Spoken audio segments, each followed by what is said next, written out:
So how's everything? Okay, very good. It's a bit switching that Machanga, yeah. But at the moment, you look at Chunwai, it will be the same as in when PN was formed, March, April, May, nothing.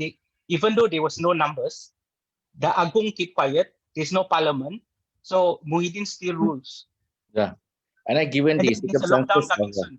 yeah, but I think it's quite stunning breaking news. So it's good that we can start the evening with breaking news. Yeah, timing ngam kan. Ngam. INSAP has told their staff to watch our FB. They asked for the link. INSAP? Yeah. Johnny messaged me. He said, hey, what's the link? I'm going to ask my staff to watch. Ours has always been, when both of us speak, average is 3,000. The base is there. Okay. I think we should do what eventually we do 3%, we get Rosa in. Yeah. It'll be fun, right? Yeah, different perspective. Next one we do 3%. Since I'm sure that he wants to let people know that he's in Sinar. Hey, when is the Khalid thing, Chunwai? When is that? Khalid Nordin. No date given, but he has agreed already. Oh, Zahid Dewa? Zahid, I don't know, but in the case of Khalid, he confirmed directly. Oh, I take a drink first also. Yeah, Khalid is quite good. Yeah. But Zahid will be fine. Najib, did you try Najib? Najib, you guys want to meet him? No problem. Get Najib lah. Man of the match, right? Yeah.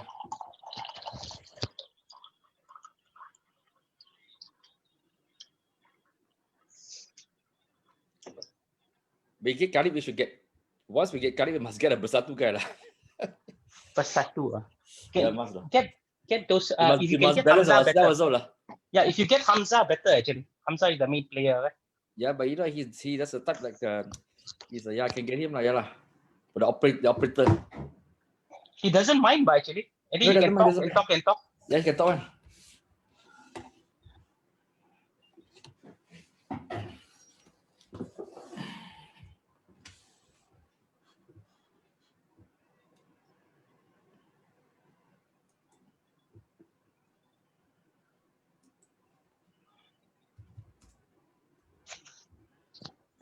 Hello, hi. Good evening, Malaysia, and followers from around the world. It's 8:30 p.m. in Malaysia, and we are pleased to have with us Mr. Philip Golingai, a well-known journalist and a seasoned political analyst. Welcome, Philip.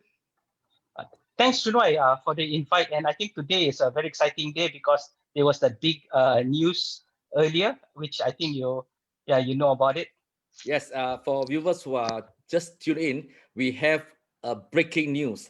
The MP for Machang, the Perikatan Nasional MP from UMNO, Abdul Ahmad Jaslan Yaakob, has announced that he has withdrawn his support for the Perikatan Nasional government. And that means the numbers that we have in Parliament for the government is now down to 110. Out of the 220. Now, this is really stunning news because that this comes just after the UMNO leaders have said that more than 100 divisions have said that they want to withdraw and to sever ties with Bersatu. They have said that they want to push for an early general election. The UMNO Supreme Council has endorsed the decision of the grassroots to sever ties with Bersatu, and they're going to table this as a motion at the UMNO Annual General Assembly at the end of the month. Now, this is really dramatic because it has come very fast. Philip, what do you think of this exciting news today? It was quite shocking to receive that that he has announced that he's withdrawing support. However, it's not really a surprise because last week he has quit as the MPOB, Malaysian Palm Oil Board Chairman, and he has already given indication. And when you look at it, it's I think it's a move, one of the moves to weaken the government and also pressure for G15. So big shocking news, but not surprising. Nasri Aziz gave an indication today as well to say that this maneuvering or this movement will come one after another. What's going to happen is that he indicated that one by one, the MPs are going to announce their decision. And then that he said that they were going to push for a general election, not necessarily immediately, but at a time very soon. They are talking about February. Philip, why do you think that people talk about February? Why February? I think one clue is when we look at the appointments at the federal court, there's a few court cases that the UMNO leaders are facing. So maybe that's one big indication. I think they need to call a G for some of the leaders who are charged in court. I think they need to call snap elections as soon as possible before, if just say if they're found guilty, then it'll be a big question whether they can contest in the election. And if they can't contest in the election, it means that their chances of become prime minister or even being a key player won't be there. So I think there's an urgency for certain MPs or certain leaders in UMNO.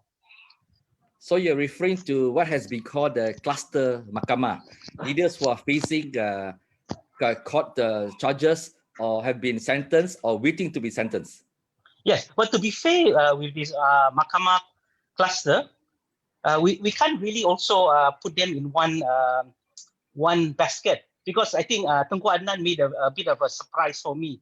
His Putrajaya division on the last meeting, they decided to support Bersatu. So it's a big question mark. And then Bung Mokhtar, the Deputy Chief Minister in Sabah, he too is facing a court case, but he has so far been, what he's been saying is, let this government exist and let it be stable. So yes, it's a bit mixed messages. We can't lump, it seems we can't lump all of them in one basket. Okay, Philip, you know that the Machang MP said that he has decided to withdraw support for the government just an hour or two ago.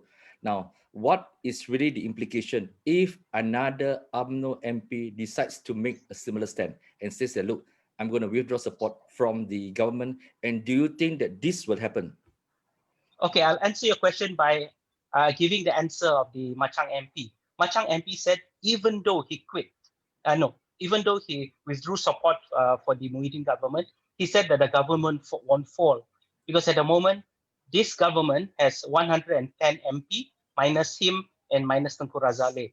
However, the opposition has only 108. So in terms of number, the government still has. And then I think we look a bit of history. I mean, this is young history, last year's history.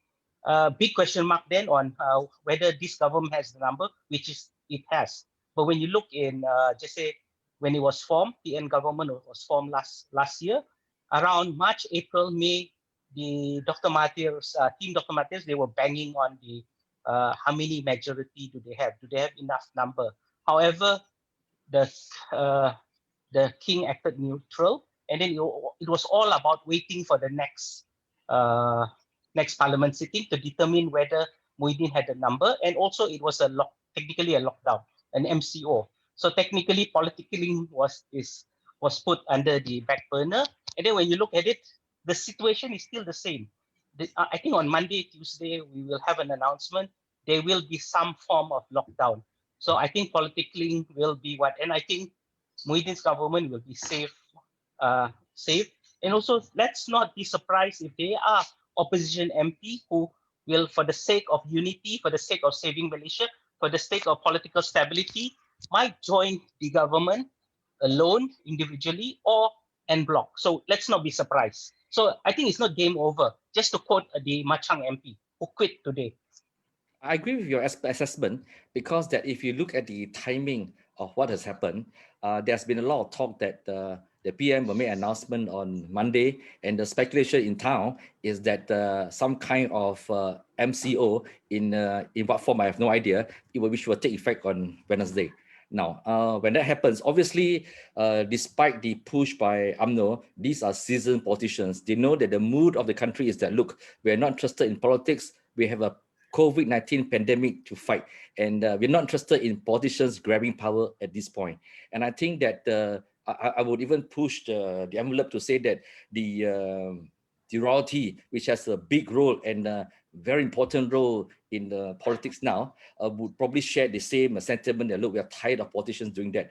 And I think that I agree with you that the immediate impact would not be felt. And I remember that last week, there was a petition, I think a statement, or rather a statement, written by a group of opposition MPs who Yes. said that, look, we don't want an election, which actually was a bit of what I call it, surprise to me, because I think that in last year, they were pushing for election, okay? And now they have taken a different stand. Okay, but when you look at this opposition also, I think it's a disadvantage for them to have an election, RealChunWai. Yeah. Okay, you see, with COVID-19, if just say you're an opposition MP in Sabah, and then you look at the Sabah result, one of the reasons the Sabah result is it favored the Gabungan Rakyat Sabah, which is a Perikatan National Alliance and not Warisan Plus, is because of the numbers of Sabahan who did not go back, those who are in KL who didn't go back to Sabah to vote, and those from Kota Kinabalu who did not want to go in the interior. So COVID-19 played a big role also in determining the Sabah result. So it depends. If you're just say an MP from a rural area and your base live in that kampung, in that kawasan, means your base doesn't run away from that and they will go out and vote. Whereas the opposition, just say those who are against you are out of the kawasan and they won't come back. Isn't it an advantage for them? So I think MPs actually, they have their own self-interest. So sometimes they're not doing it because for the riot, for the stability, for the economy. They also look at whether it's advantageous for them. Some of them rather have the election after the Undi 18 is allowed. So yeah, it depends on the self-interest. Yeah. Okay, hang on. Let me say hello to some of our followers who have been following us. Okay. I just want to say hello to Fauzia Abu Bakar Titingan from Tawau. Welcome on board. Your cousin. Thank you. Yes, my cousin, all the way from Tawau. This is a political family. And I think that they are following this closely from Sabah. We have my UKM friend, Mr. Gan Ken Leong, who has followed every single show from day one. And Ken Wong, all the way from Thailand, Sawadee and Dato Sri Raymond Liu for the first time. Thank you for many others coming. Thank you for joining us. Now, Philip, just want to ask you, okay, this strong competition between UMNO and Bersatu, okay, most of the Bersatu leaders were formerly from UMNO. Now, what has come to this point where the acrimony relationship has come to this point where we are talking about divorce, Talak Tiga, it doesn't work anymore, and that UMNO leaders are saying openly that the more we stay in government, the more we will die. And they understand that the power of the Prime Minister, the power to reward, the power to punish, and that's how powerful the Prime Minister is. But why has it come to this point where they say that, look, it's not going to work anymore? Tell me about it. What is your opinion? Okay, I think it depends on whether you're pro-Bersatu or anti-Bersatu in UMNO. But for just say for the anti-Bersatu, for me, it's actually it's very simple. It's actually a story about twin brothers who are competing for the same girls. So definitely you will have to, because you're not willing to share. Actually, it's all about sharing. Actually, the evil twin, or depends on which one is the evil twin. The other twin doesn't want the other twin to succeed. So in order for the other twin not to succeed, you need to kill the other twin. And also the other twin also, the allegation is the other twin is doing things, for example, on the grassroots. They're putting in the Ketua Kampung, the Jawatan Kuasa, and then there's some NGOs. They are also the word is buying their members to become stronger. So I think you need to kill the competition. Although the competition is your twin, like a bit of Abel and Cain, you need to kill Abel, I think. Huh? Oh no, Cain. You know that the UMNO structure is very strong and very organized. Their missionary is very solid, and their divisions are so well organized that they can particularly call people immediately. Now, given these circumstances, as a general election is looming, whether soon or later, Bersatu is now trying to form their own structure. Now, given the situation they are now in, and as you say that they're fighting over a girl, or in the case of they're fighting, Girls. yeah, they're fighting over the same a base of voters, the same Malay community. Now, how would Bersatu be able to catch up, or even be on par with UMNO? Okay, just say two things. Number one, I think the Sabah election gave them a bit of an idea actually. When you look at the Sabah election, the conventional wisdom was that UMNO was strong.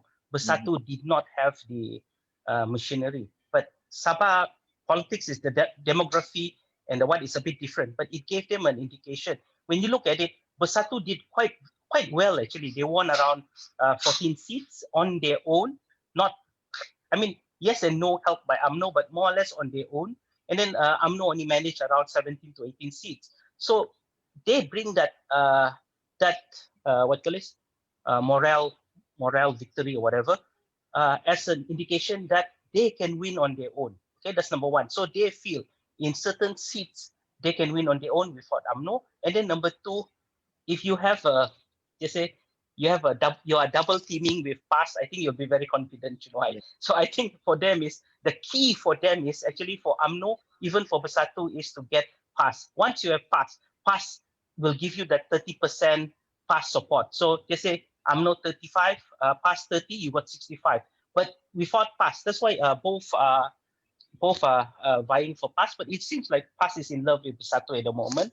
So a bit difficult for UMNO to take away, to break their relationship. And pass is now in Perikatan National Philip, coalition. Philip, do they get this impression that the inclination of PAS towards Bersatu is because that it's easier for PAS to work out a deal or an arrangement with Bersatu rather than UMNO, because that there have been a lot of overlapping claims. For example, that PAS would definitely want Kelantan, they want Terengganu, they want Kedah. For them, the state governments are really important. For them, they don't really care about the federal government. That's my perception. But the key states for them is like, look, don't touch. And I don't think the UMNO is prepared to do a deal with them. For example, in Kedah. Okay, now, do you think that is a correct assessment? Yeah, I think it's a correct assessment. It's easier for Bersatu to be with pass with Bersatu is because they don't really compete for the same seat. It's actually, yeah, they're going for the different. It's a different girl. One is going for a more religious girl. The other one is going for maybe more secular, but more less religious girl. I don't know whether that's a good analogy, but yeah, they're competing for a different market. But even like UMNO will have problem when if you think the UMNO in Kedah is willing to let go their seats to pass. Even in Terengganu, they're having a problem. For example, the Terengganu UMNO chief is Ahmad Said. Ahmad Said, no way, he said, he will not give up UMNO seats. So it's a bit difficult also, but it's easier for PAS and Bersatu to work up. And I think what makes it much more easier is because the Prime Minister is from Bersatu, who has the carrot and the stick. Yeah. To make Bersatu PAS stay with them. You know that, Philip, I've been in this journalism business for 36 years. I've covered a lot of past function, a lot of UMNO functions. I remember the days when I covered past functions where past openly condemned UMNO, and that they say that, look, they call them kafir, infidels, not suitable to be in government. And then suddenly, that it is unbelievable that these politicians can change overnight, court versus to suit their cases, and then that now they are the power brokers. They are both sides, UMNO and Bersatu has got to run to them, and they have suddenly become mediator. That is really unbelievable. What do you think of PAS suddenly becoming so powerful? They have become so dominant, and as you say that because their base are so solid, both Bersatu and UMNO need their votes to continue.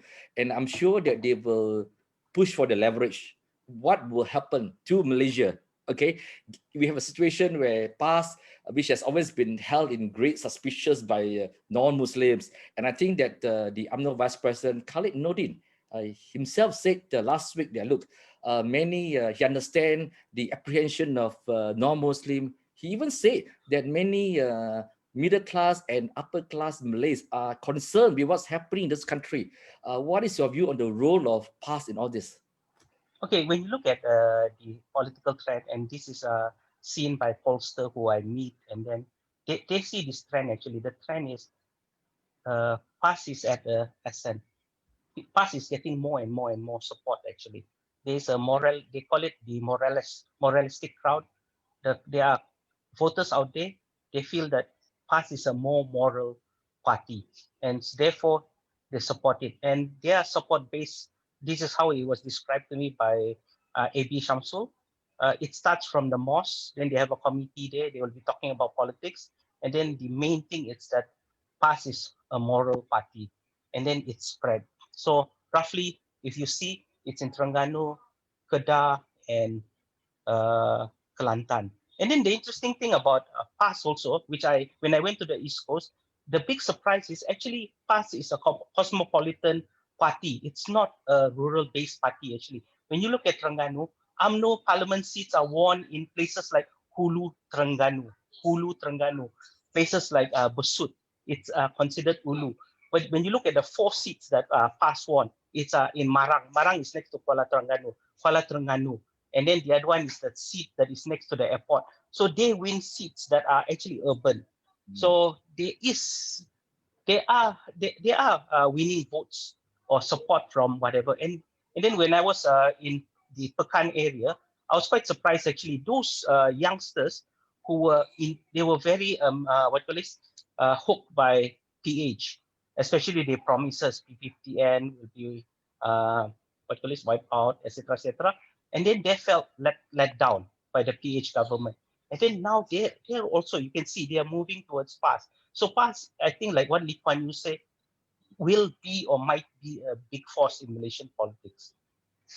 No, Philip, there's also another view that says that having PAS in government, to have them inside there, to be inside the government, would actually give them a sense of being more moderate. They will be less vocal about issues which are really inconsequential, but which really rattles a lot of Malaysians. Philip, there's a question for you rather, since you were talking about girls, okay? Okay. Okay. I'm not an expert on girls, okay? Yeah, but this comes from LC Kimberly Teo, who says that LC says that Lee says that everyone keeps talking about their twin brothers competing for the girl, but no one asks what the girl wants. Hello. Okay. You were struggling to say whether it was a circular girl, hot girl, or what. But what does the girl want? Okay, I apologize for being sexist. Okay, what does the girl want? I think it depends on the girl's background also. Like, okay, there are some girls who they want like a non-corrupt MP. Some will want a much more religious MP. So it depends on what you want. It really depends. But I think Chirwai, most girls or even men, what they want is actually political stability, and they really do not want politicking. It's actually like what the Machang MP did today. Wait, yes, it is good for democracy, but it has shaken a bit the country again. And then once again, our political stability is not there. And I think political stability is the most important thing that we need when we go through this pandemic, and also when we go through these economic challenges. So I think most of us want what most of the girls and guys or in Malaysia, what they want is they want the pandemic that we win the battle against the pandemic, for the economy to go up, and then politics is maybe furthest from their mind.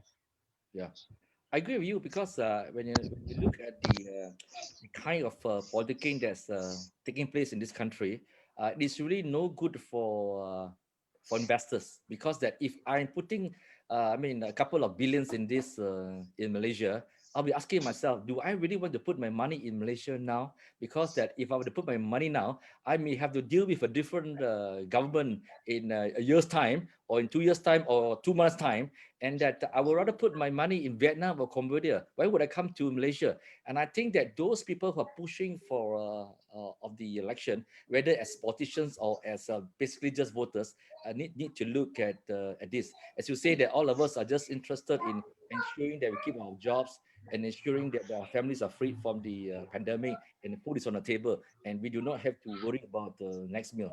Now, one more question for you, Philip, is that what are the grievances of the UMNO grassroots? Okay, we can say that the leaders, they want to talk about their position, they have their own selfish interest in getting the perks, the power, and to hold certain position. But at the grassroots level in UMNO, what are they angry about?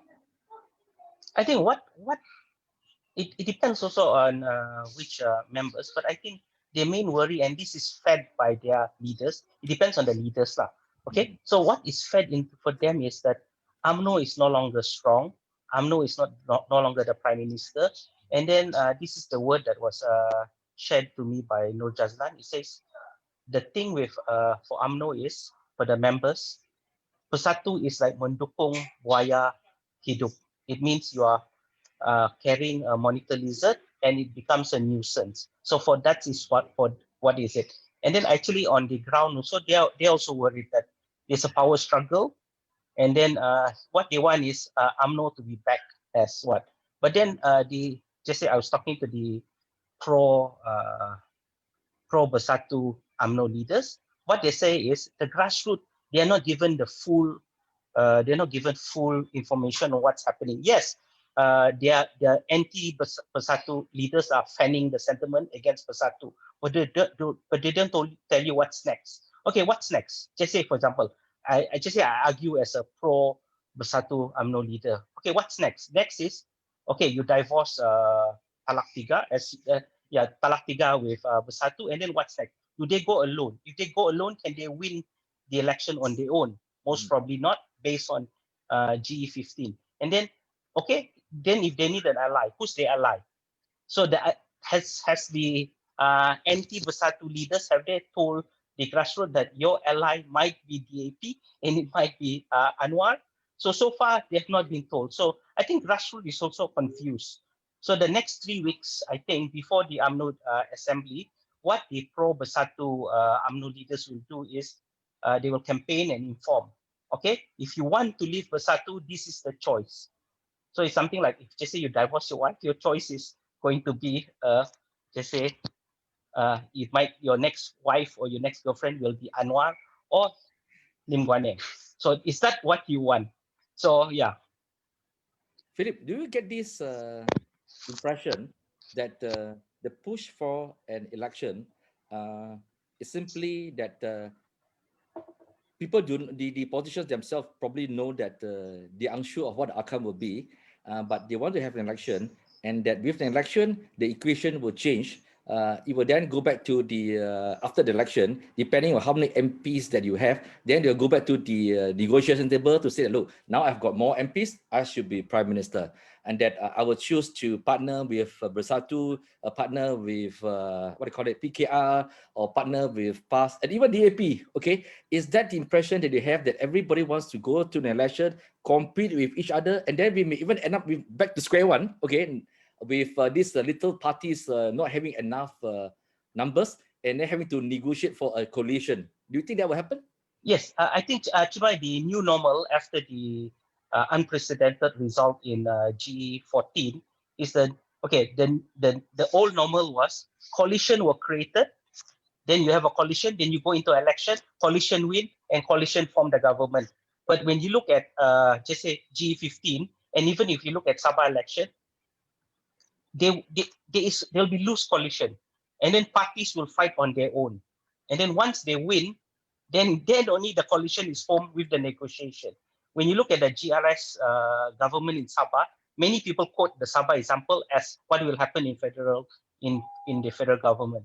For example, PBS went against UMNO, went against Star went against PBS, etc., etc. They were all in the same coalition, but then on that night, They look, okay, you have X amount of seat, I have X amount of seat, and I have X amount of seat, and then we form the coalition. And then even if you look at Perak also, Perak is also the new normal if it happened. It's something like, okay, when we went into election, you were my enemy, but it's all about self-interest now. Okay, if they could have formed a government with, if the Supreme Council allowed them, maybe we will have a unity government now for the Rakyat to save Perak, Always for the which rakyat. definitely is only Always for the rakyat. it's always for the Rakyat. So that for the Rakyat government will have been a unity government of UMNO, DAP, and PKR. And then when it didn't happen, then this same leader said, no, I don't want. But before it happened, then even the DAP leaders were saying, yes, for the sake of the Rakyat, we don't mind. And then they like to put in this clause, something like, there must be what do you call this, anti-corruption, there must be this, there must be that, and then all transparency and everything, we form the government. But actually, they're not bothered, they just want power. You don't know, Philip, that at the top level of UMNO, there seems to be signals or impressions of that they are quite prepared to work with anybody, including the DAP, if a deal could be made to form a new government, okay, with Anwar, with DAP, with PKR, with anybody, okay.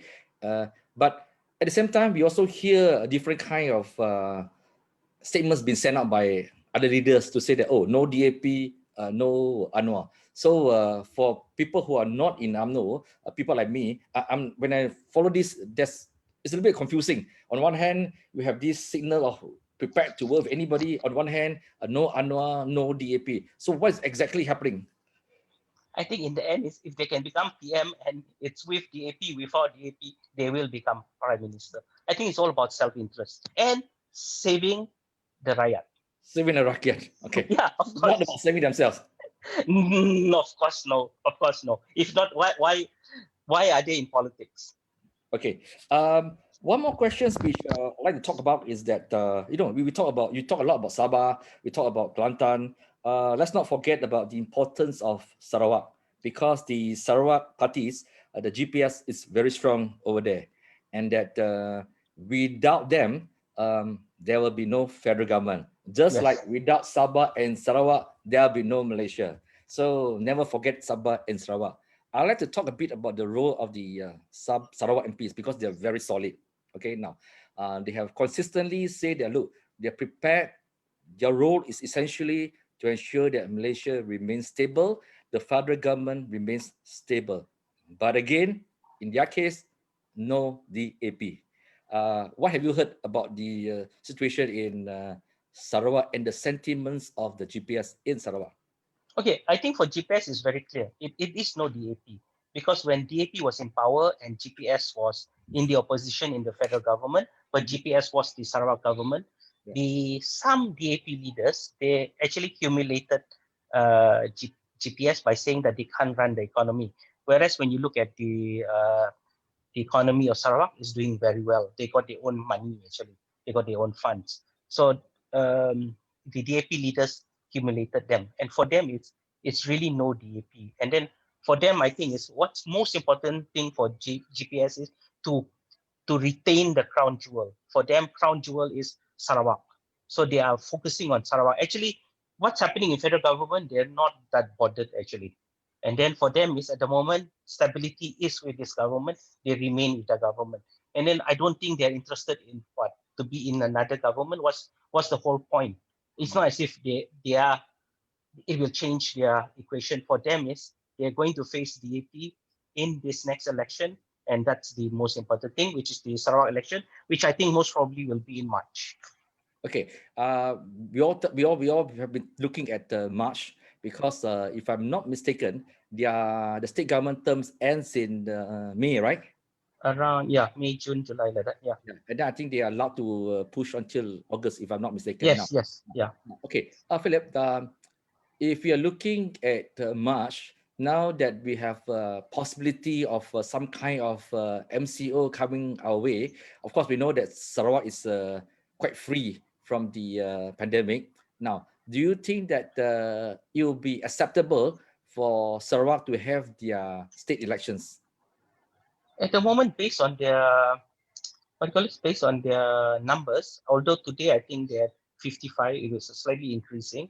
I think it looks like they have it in control. The state is much more strict. So it looks like based on, if you look at like Slim River, Mm. Chini by-election, it didn't cause a big spread. So it looks like Sarawak has it in control. And I think the Sarawak election is an election where nobody, I think you also, you can't cover it actually. Yeah, Most yeah. probably it will be outsider will not be allowed. So I think it's all internal. So it looks like they have more control.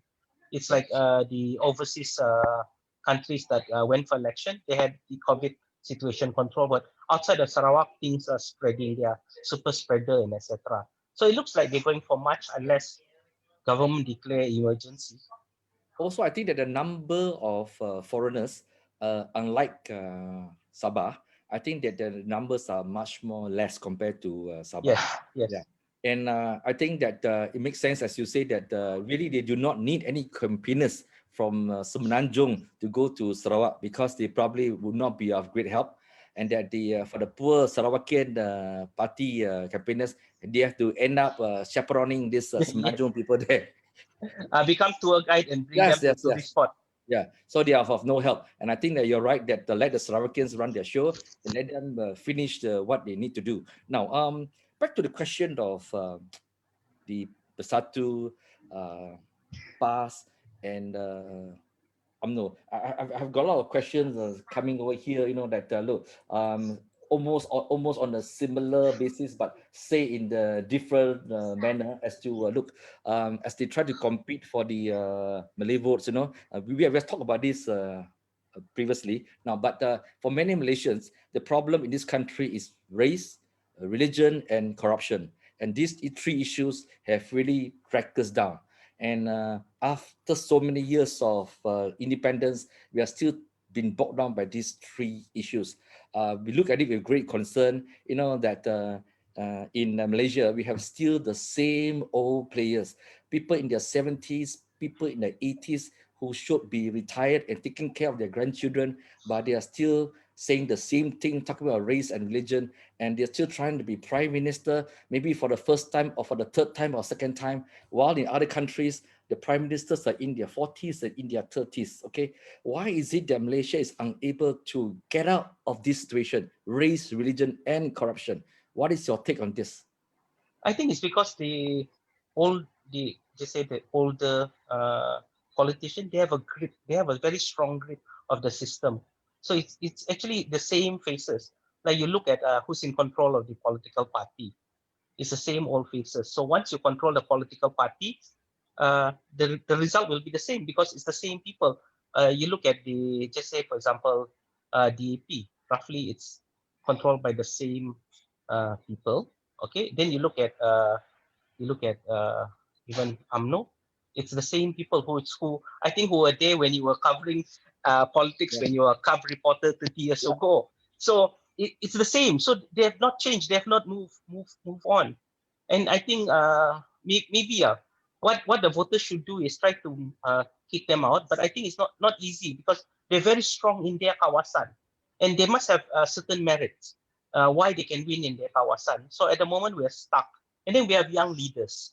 But the young leaders also, I think they should do a coup on their father. Actually, like certain daughters should just have a coup and become the leader of a political party. And I think it'll be very refreshing for us also. So yeah, the daughter and sons have to rise. yes. You know that I mean, you and I know who are we are referring to.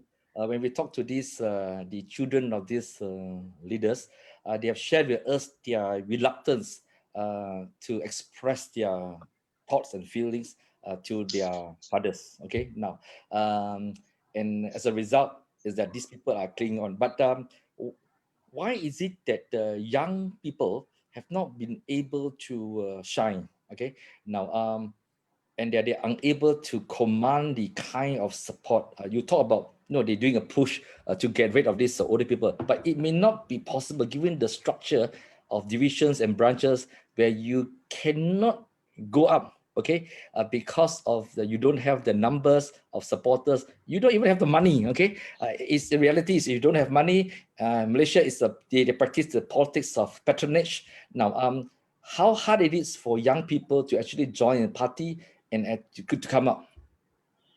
I think it depends on the political party. If just say you were in UMNO, it will be very difficult. It's because the dinosaur, they keep control of the membership. If you are young and amazing person, most probably they will reject your membership or they'll kill you off.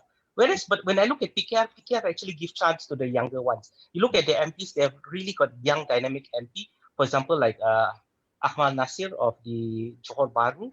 So this is the disappointing thing, I thought. When Pakatan Harapan formed the government, the Prime Minister, Dr. Mahathir, should have allowed, he should allow more young people to, maybe become deputy ministers so that they can grow up. So there were many people, I thought they were very dynamic and also very intelligent PKR MPs, but they were not given a choice. Instead, their mother were given a choice.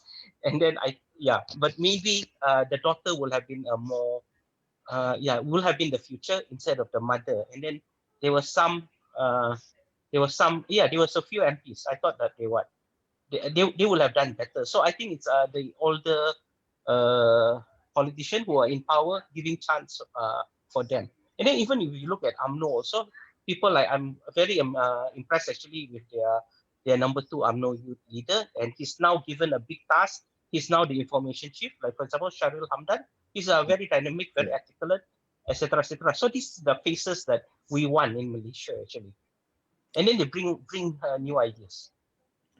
In a case of MCA, what they have done is that young members can apply direct straight to the headquarters to build the system, so they don't have to go through this process of branches, divisions, where the application might not even be processed. So I think that many of the older parties are looking at ways on how to attract young leaders, and that to be in sync with what's happening in this country. The reality is that if the government were to complete the full term, and that we will have a huge number of people who should be voting for the first time when they reach 18 years old.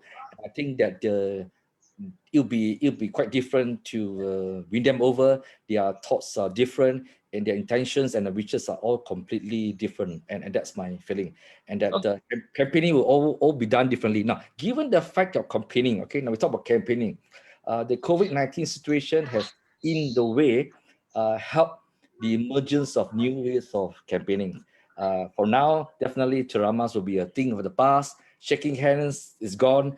Please don't hug my babies. Don't touch my babies. Okay. Please don't hug me. This will all come to place.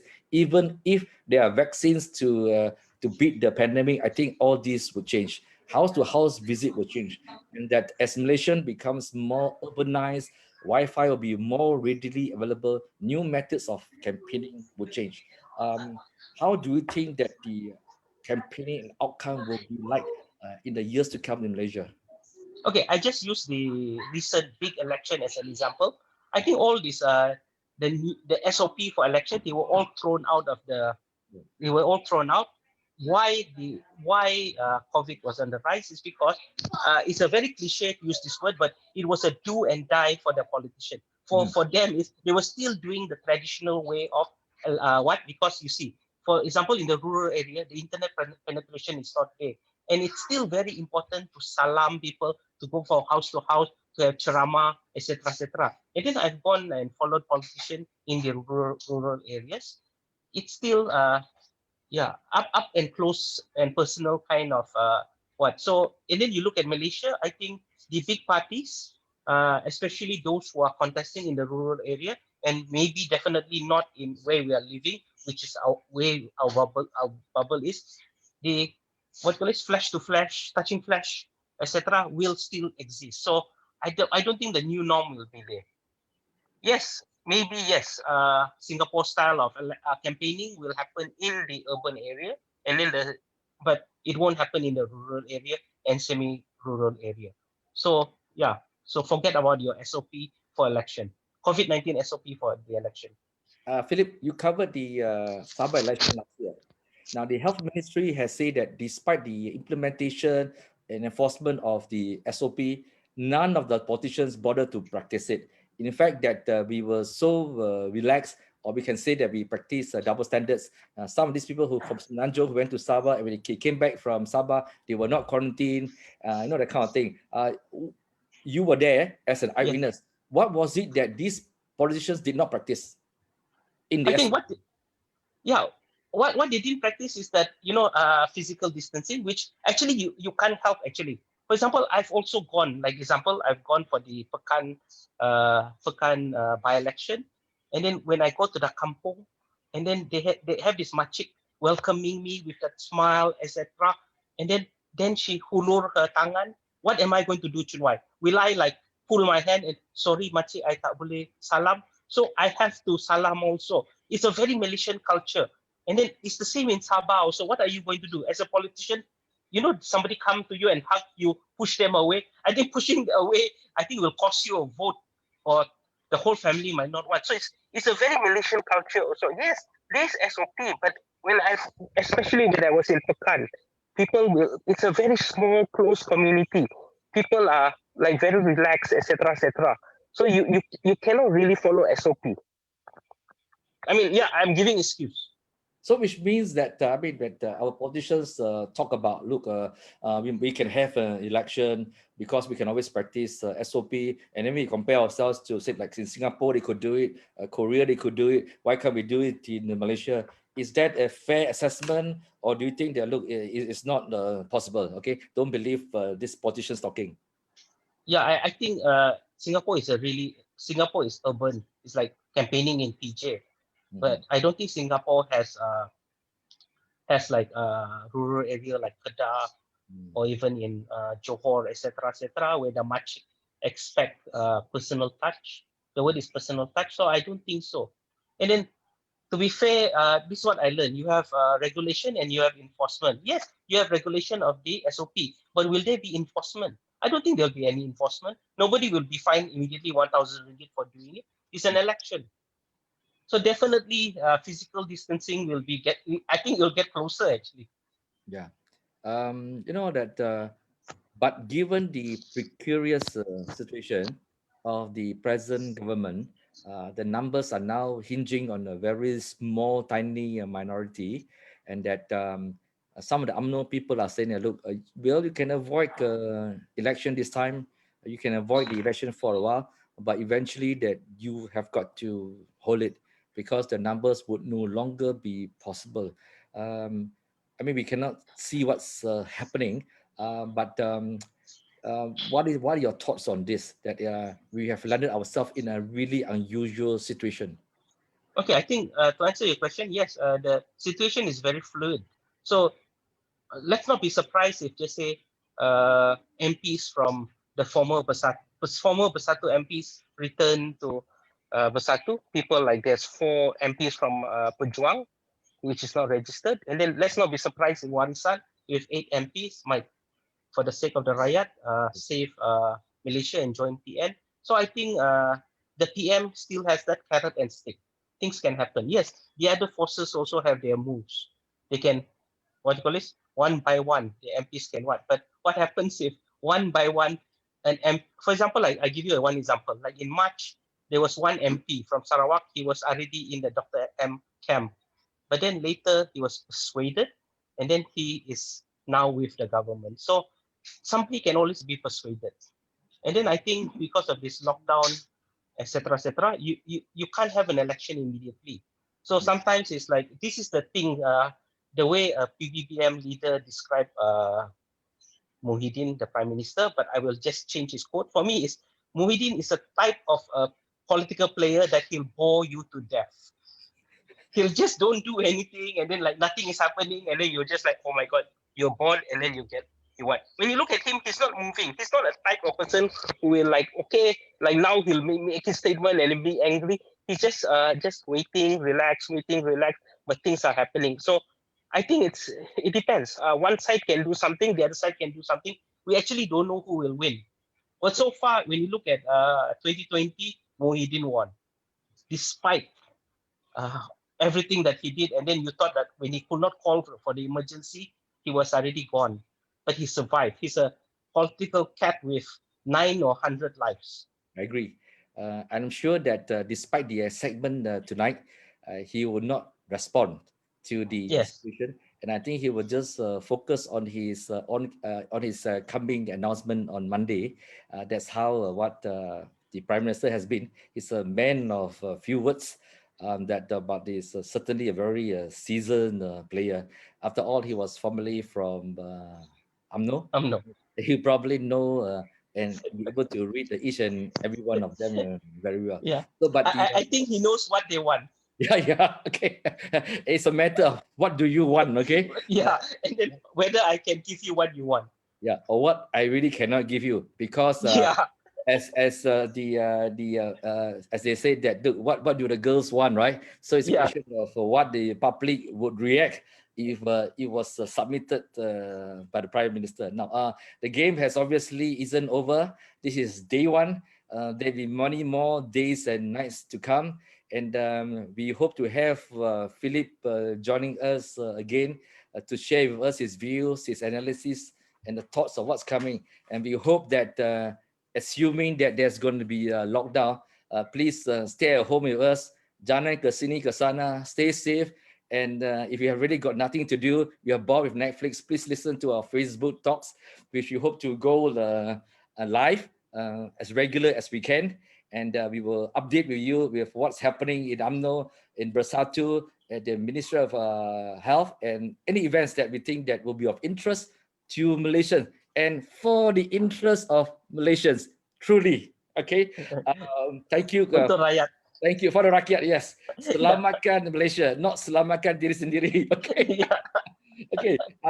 Remember to like, follow, and share Philip Golingai and RealChunWai. Thank you very much, and please click on for our next meetings and everything. Thank you so much. Good night. Okay.